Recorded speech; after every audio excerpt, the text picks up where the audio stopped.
वाणी शौर्य की बाहों में लिपटी हुई थी। कुछ पल ऐसे ही रहने के बाद वाणी के कानों में शौर्य की आवाज़ पड़ती है, अगर मैं कहूँ कि उस कॉन्ट्रैक्ट को अब नहीं मानता तो फिर। शौर्य के ये कहने पर वाणी आश्चर्य से अपना सिर झटके से उठा उसे देखने लगती है और दोनों की नजरें आपस में मिलती हैं। इस वक्त वाणी को शौर्य की आंखों में एक बेचैनी के साथ डर का सा महसूस हो रहा था। यह देख वाणी अपना एक हाथ आगे कर उसके गालों को धीरे से छूती हुई एक कशिश भरी आवाज में धीरे से उसके करीब बढ़ कहती है, तो फिर मैं पूछूंगी क्यों? क्या बदल गया है तब और आज में? शौर्य उसकी आंखों में जो लगातार देख होश आ गया था वो कहता है, अगर मैं कहूँ हाँ, बहुत कुछ। वाणी भी बिल्कुल शौर्य के करीब बढ़ते हुए धीरे से कहती है, तो मैं पूछूंगी क्या बहुत कुछ? दोनों की आंखें इस वक्त एक दूसरे के लिए अपनी बेइंतहा मोहब्बत बयां कर रही थी। सांसों की सनसनी में फैली वो मदहोश करने वाली खुशबू उन दोनों की धड़कन को बढ़ा रही थी। वाणी के सवाल पूछने पर शौर्य खामोश रह जाता है। उसे समझ नहीं आता कि वो कैसे अपनी फीलिंग जाहिर करे। उसके दिल दिमाग में हलचल मचने लगी। आखिर वो कैसे शुरू करे, क्या कहे इस वक्त, क्या बताए और कैसे बताए? शौर्य अपनी नजरें वाणी से फेर लेता है और जैसे देख वाणी कुछ निराश हो जाती है। वो उदासी से शौर्य को देख खुद को संभालते हुए शौर्य से अलग होती है और उठकर वापस से बिना कुछ कहे जाने लगती है। शौर्य दोबारा उसका हाथ पकड़ उसे रोक लेता है, जिससे वाणी को एक उम्मीद सी लगती है कि शायद शौर्य कुछ कहेगा। वो अपने आंखों में एक खुशी लिए मुड़ती है तो शौर्य खामोशी से उसे देख कहता है, तुम्हारा क्या जवाब था? वाणी कंफ्यूज सी उसे देख कहती है, किस बारे में? शौर्य खड़ा होते हुए अपने शर्ट को सही करते हुए एक ठंडी आह भर कहता है, अरविंद के प्रपोजल के बारे में। आई मीन, तुम और वो तो अच्छे दोस्त हैं, वो तुम्हें समझता भी है, शायद खुश भी रखता है। इतना बोलते हुए शौर्य पलटकर खामोश हो जाता है। उसे समझ नहीं आता कि आगे वो कैसे कहे आगे। वो वाणी के सामने अपनी वो फीलिंग जाहिर नहीं करना चाहता था कि उससे अरविंद का प्रपोजल सुन चलन से ज्यादा डर लग रहा था कि कहीं वाणी के मन में कुछ हुआ तो फिर वो क्या करेगा। डर, गुस्सा और जलन के इस अजीब से भाव में शौर्य खुद को काफी अकेला सा महसूस कर रहा था। वाणी जो कि शौर्य का सवाल सुन शॉक थी, वो मन में सोचती है कि क्या ये सच में उसका पति है? सच में वाणी, अगर आज ये तेरा सुहाग नहीं होता तो मैं उसका सिर फोड़ चेक करती कि इनका दिमाग सिर्फ मेरे ही टाइम काम करना बंद करता है। क्या इन्हें मेरी फीलिंग मेरी आंखों में नहीं दिखती? वाणी को कुछ ना बोलते देख शौर्य झट से पलटता है कि कहीं वाणी चली तो नहीं गई।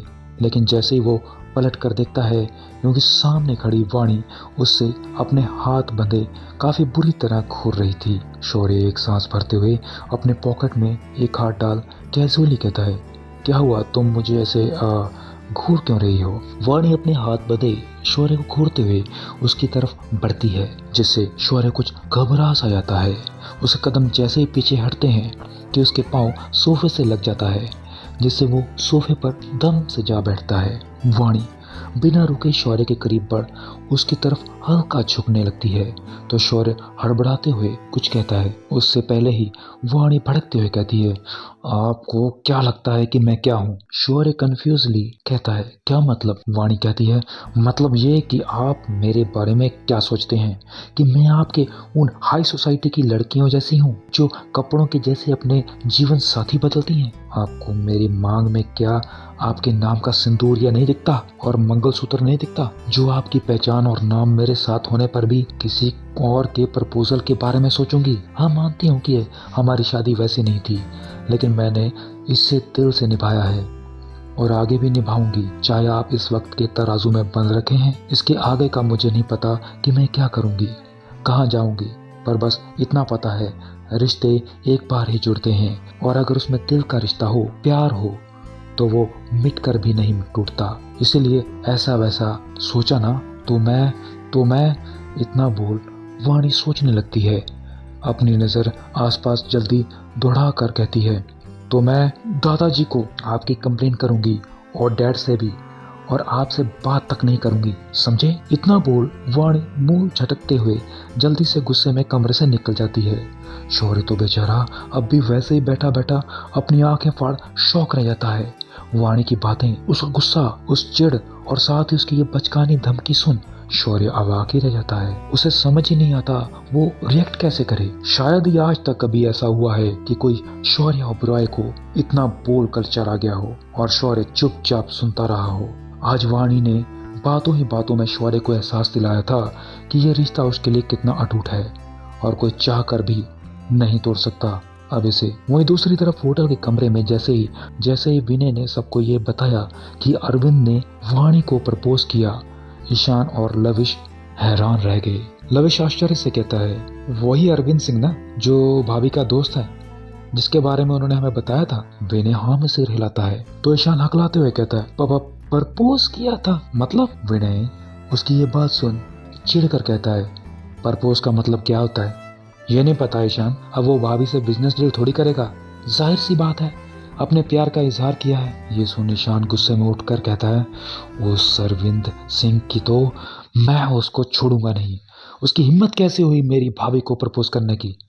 इतना बोल जैसे ही बढ़ने को होता है कि विनय उसे शांत करवाते हुए बैठने को कहता है और बताता है कि उसे ये बात कैसे पता चली। आज वो अपने बिजनेस के सिलसिले में अपने दोस्त के होटल में गया था जहां अरविंद ने वाणी को बुलाया था। विनय जब अंदर जा रहा था तभी उसने वाणी को गुस्से से आते हुए देखा। विनय को वाणी को वहां अकेला देख काफी हैरानी हुई। वो कुछ कहता उससे पहले ही वाणी जा चुकी थी। विनय का दोस्त से बातों ही बातों में जिक्र करता है कि अरविंद सिंह किसी लड़की को प्रपोज करने के लिए वहां बुलाया था, जिसे सुन विनय के कदम ही हिल गए। फिर छानबीन कर विनय ने वेटर से कंफर्म भी किया था कि वाणी ने उसे गुस्से से रिजेक्ट कर काफी कुछ सुनाया था। विनय की बात सुन सब सोच में पड़ गए कि तभी आर्यन ठंडी आह भर कहता है, जब अपना ही सिक्का खोटा हो तो बाहरी लोगों से क्या उम्मीद करें। लविश कंफ्यूजन में पूछता है, क्या मतलब है भाई? आर्यन हंसते हुए कहता है, मतलब मेरे मुन्ना, जो बात अपने अकल पर पड़े पत्थर दोस्त को कहनी चाहिए भाभी से वो बाहर वाले कह रहे हैं। उसकी बात सुन ईशान उखड़ते हुए कहता है, जो भी हो आर्यन भाई, लेकिन उस अरविंद की हिम्मत कैसे हो गई भाभी को प्रपोज करने की? उस कुल्लू को दिखाई नहीं देता कि वो भाई की पत्नी है? और फिर आर्यन कहता है, और फिर कुछ नहीं, पत्नी होने से क्या होता है? तेरा वो नालायक भाई भाभी को पत्नी होने का हक भी दे तब ना। उन्हें सम्मान और नाम तो वो शादी के 8 महीने के बाद दिया है, और सबसे जरूरी चीज प्यार ना जाने वो कब देगा भाभी को।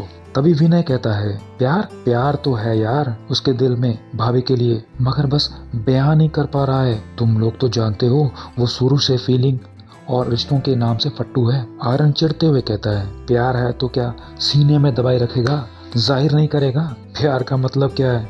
वो देखो दूसरे उसकी बीवी को आई लव यू बोल रहे हैं और निकल जाते हैं। तभी ईशान और विनय कुछ कहने को होते ही हैं कि लविश जो कब से उनकी ये तू मैं की बहस सुन रहा था वो सबको शांत करवाते हुए कहता है, गाइस गाइस शांत हो जाओ, ऐसे बहस का कोई मतलब नहीं जब कोई सॉल्यूशन ही ना निकले। हम सबको पता है कि प्यार है दोनों के बीच, पर भाभी भाई को अपनी फीलिंग समझा नहीं पाती और शौर्य भाई अपनी फीलिंग जाहिर नहीं कर पाते। तो हमें मिलकर कुछ सोचना चाहिए ताकि उनकी लव स्टोरी आगे बढ़ सके। लविश की बात सुन सब सहमत हो गए और हामी भरते हुए सोचने लगे कि आखिर कैसे शौर्य के अकल का पत्थर तोड़ें और दिल की बात उसकी जुबान पर लाएं। इससे आगे की कहानी जानने के लिए सुनते रहिए मजबूरी की शादी का अगला एपिसोड सिर्फ मिथ स्टोरी यूट्यूब चैनल पर। अगले एपिसोड को सुनने के लिए मिथ स्टोरी चैनल को अभी सब्सक्राइब कीजिए।